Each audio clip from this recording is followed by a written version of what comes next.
Assalamualaikum warahmatullahi wabarakatuh. Perkenalkan, nama saya Tasya Islam Maiken, NIM 202311141, mata kuliah pengembangan bahan ajar IPA.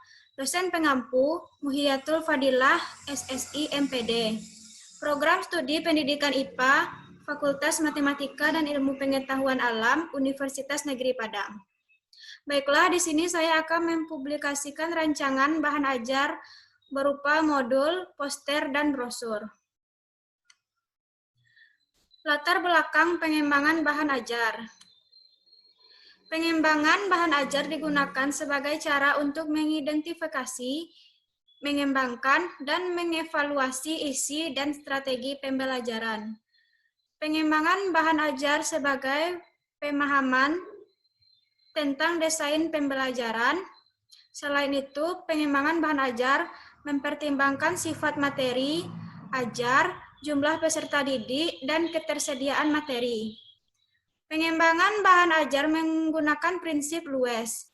Prinsip Lues artinya dapat menerima hal-hal baru yang belum tercakup dalam isi mata pelajaran pada saat pengimplementasiannya. Prinsip Lues siswa mampu menerima hal-hal baru dalam isi mata pelajaran yang belum tercakup pada bahan ajar yang disampaikan oleh guru. Pengembangan bahan ajar yang menyenangkan dan menanamkan nilai-nilai moral untuk peserta didik sangat diperlukan.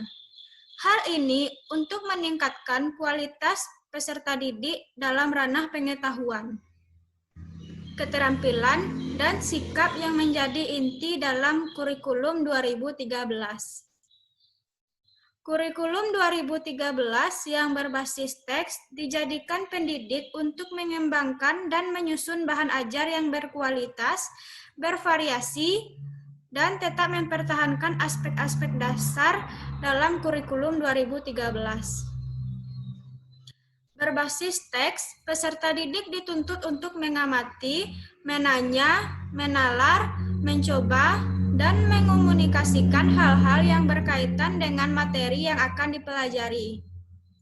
Teks tersebut digunakan oleh pendidik untuk mengembangkan bahan ajar yang berkualitas serta mampu menanamkan nilai-nilai moral yang baik.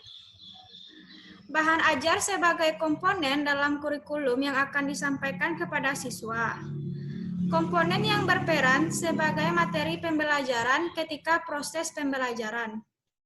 Materi pembelajaran tersebut disusun dalam silabus untuk mempermudah pelaksanaan pembelajaran. Materi pembelajaran terlebih dahulu dikembangkan sehingga lengkap dan siap digunakan sebagai bahan ajar. Selanjutnya, tujuan pengembangan bahan ajar. Tujuan pengembangan bahan ajar antara lain yaitu menyediakan bahan ajar yang sesuai dengan tuntutan kurikulum dengan mempertimbangkan kebutuhan peserta didik, yakni bahan ajar yang sesuai dengan karakteristik dan setting atau lingkungan sosial peserta didik. Mempersiapkan kegiatan pembelajaran dalam berbagai situasi upaya dapat berlangsung secara optimal. Meningkatkan motivasi pengajar untuk mengelola kegiatan belajar mengajar. Mempersiapkan kegiatan belajar mengajar dengan mengisi bahan-bahan yang selalu baru, ditampilkan dengan cara baru dan dilaksanakan dengan strategi pembelajaran yang baru pula. Memperhitungkan level konseptual, lingkungan linguistik, latar belakang, dan kebutuhan pembelajar di dalam membentuk isi dan mendesain model pembelajaran. Bahan ajar modul, poster, dan brosur. Yang pertama yaitu brosur. Di sini terdapat gambar brosur yang telah saya buat sebelumnya. Deskripsi bahan ajar brosur. Bahan ajar brosur ini berisi materi tentang gejala-gejala kemagnetan, membuat rancangan tentang membuat generator sederhana, dan presentasi tentang membuat generator sederhana. Bahan ajar brosur ini digunakan pada proses belajar mengajar dalam bentuk yang lebih sederhana. Agar sebuah brosur dapat digunakan sebagai bahan ajar dan dapat berhasil efektif mencapai satu standar sebuah kompetensi dasar, maka brosur atau lembaran brosur hendaklah dibuat dan didesain hanya untuk mencapai satu kompetensi dasar pengajaran saja. Kelebihan bahan ajar brosur. 1. Merupakan media yang mudah diperoleh dan sederhana. Yang kedua, dapat memaparkan kata-kata, gambar, dan diagram. Yang ketiga, mudah dibawa karena bentuknya kecil dan ringan. Informasi di dalamnya dengan cepat diakses dan mudah dibaca secara sekilas oleh penggunanya. Yang keempat, relatif murah untuk diproduksi atau dibeli dan dapat digunakan berulang-ulang. Kekurangan bahan ajar brosur. 1. Sulit memberikan bimbingan kepada pembacanya yang mengalami kesulitan memahami bagian tertentu dari bahan ajar tersebut. Yang kedua, tidak dapat mengakomodasi peserta didik dengan kemampuan baca terbatas karena bahan ajar cetak ditulis pada tingkat baca tertentu. Yang ketiga, cenderung digunakan sebagai hafalan. Ada sebagian guru yang menuntut peserta didiknya untuk menghafal data, fakta, dan angka. Tuntutan ini akan membatasi penggunaan bahan ajar serta hanya sebatas alat bantu menghafal. Yang keempat, kadangkala memuat terlalu banyak terminologi dan istilah sehingga dapat menyebabkan beban kognitif yang besar kepada peserta didik. Yang kelima, presentasi satu arah karena bahan ajar cetak tidak interaktif sehingga cenderung digunakan dengan pasif tanpa pemahaman yang memadai. Yang kedua, poster. Di sini sudah terdapat gambar poster yang sudah saya buat sebelumnya. Deskripsi bahan ajar poster. Bahan ajar poster ini berisi materi tentang pengertian magnet, berdasarkan sifat kemagnetannya dan cara menghilangkan sifat magnet. Media pembelajaran berupa poster merupakan hal yang sangat umum digunakan dalam membantu proses pembelajaran. Media ini membantu menjelaskan materi, memberi gambaran tentang suatu proses atau memberi penekanan pada nilai dan etika tertentu. Digunakan sebagai bagian dari kegiatan belajar mengajar, yaitu poster digunakan guru saat menerangkan sebuah materi kepada siswa. Kelebihan bahan ajar poster.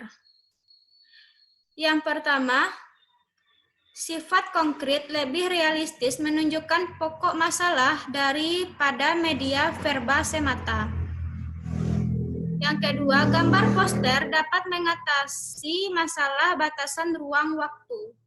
Yang ketiga, poster dapat membawa peristiwa-peristiwa yang terjadi pada masa lampau, kemarin, atau bahkan menit yang lalu kadang-kadang tidak dapat terlihat seperti apa adanya. Yang keempat, media poster dapat mengatasi keterbatasan pengamatan kita seperti melihat sel atau penampang daun yang tak mungkin kita lihat dengan mata telanjang. Yang kelima, dapat memperjelas suatu masalah dalam bidang apa saja dan untuk tingkat usia berapa saja, sehingga dapat mencegah atau membetulkan kesalahpahaman. Yang keenam, murah harganya, mudah untuk mendapatkannya, dan mudah dalam penggunaannya tanpa memerlukan peralatan yang khusus. Yang ketujuh, media pembelajaran ini dapat tahan lama, dan guru dapat menggunakan media ini berkali-kali untuk pertemuan berikutnya. Kekurangan bahan ajar poster. Yang pertama, hanya menampilkan persepsi indera mata, ukurannya terbatas, hanya dapat terlihat oleh sekelompok peserta didik. Yang kedua, menyajikan gambar dalam ukuran yang sangat kecil, sehingga kurang efektif dalam pembelajaran. Yang ketiga, karena poster berdimensi 2, sehingga sukar untuk melukiskan sebenarnya. Yang keempat, tidak semua materi mudah tersampaikan melalui poster. Yang ketiga ada bahan ajar berupa modul. Di sini sudah tertera bahan ajar modul yang saya buat. Deskripsi bahan ajar modul yaitu kata pengantar, daftar isi yang terdiri dari kompetensi inti, standar kompetensi, tujuan pembelajaran. Uraian materi dan kegiatan pembelajarannya terdiri dari kemagnetan, gejala kemagnetan benda, bagaimana cara membuat magnet, medan magnet, dan kemagnetan bumi. Dan ada latihan yaitu penugasan konstruktur dan soal. Lalu terdapat daftar pustaka di dalamnya.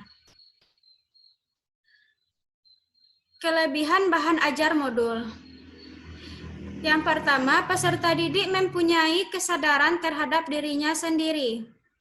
Yang kedua, membangun rasa tanggung jawab terhadap kegiatan belajar yang dipelajarinya. Yang ketiga, sifat modul lebih efisien dan efektif, sehingga peserta didik dapat belajar lebih eksploratif dan lebih cepat, memahami pelajaran yang diberikan. Yang keempat, meningkatkan motivasi diri peserta didik karena saat mempelajari secara mandiri di modul, siswa dapat mengetahui lebih luas dan dalam materi yang diberikan. Yang kelima, terjadi pemerataan pemahaman terhadap materi yang disampaikan dari buku ajar dan tentu saja lebih berdaya guna. Kekurangan bahan ajar modul. Yang pertama, modul pembelajaran sifatnya kurang efektif apabila digunakan untuk pembelajaran mandiri peserta didik tanpa pengawasan. Karena di lapangan memang lebih banyak siswa yang malas belajar secara mandiri. Namun jika harus belajar secara mandiri, diharapkan adanya pengawasan. Yang kedua, dari segi organisasi, kegiatan belajar pun kurang baik. Yang ketiga, masih membutuhkan evaluasi atau ujian untuk mengetahui apakah benar belajar secara mandiri menggunakan modul atau tidak. Yang keempat, dibutuhkan tim atau orang tambahan, yaitu sebagai pengawas sekedar untuk memantau proses belajar secara mandiri menggunakan modul pembelajaran yang ada. Baiklah, sekian. Terima kasih dari saya. Teruslah berkarya inovatif. Saya sudahi. Assalamualaikum warahmatullahi wabarakatuh.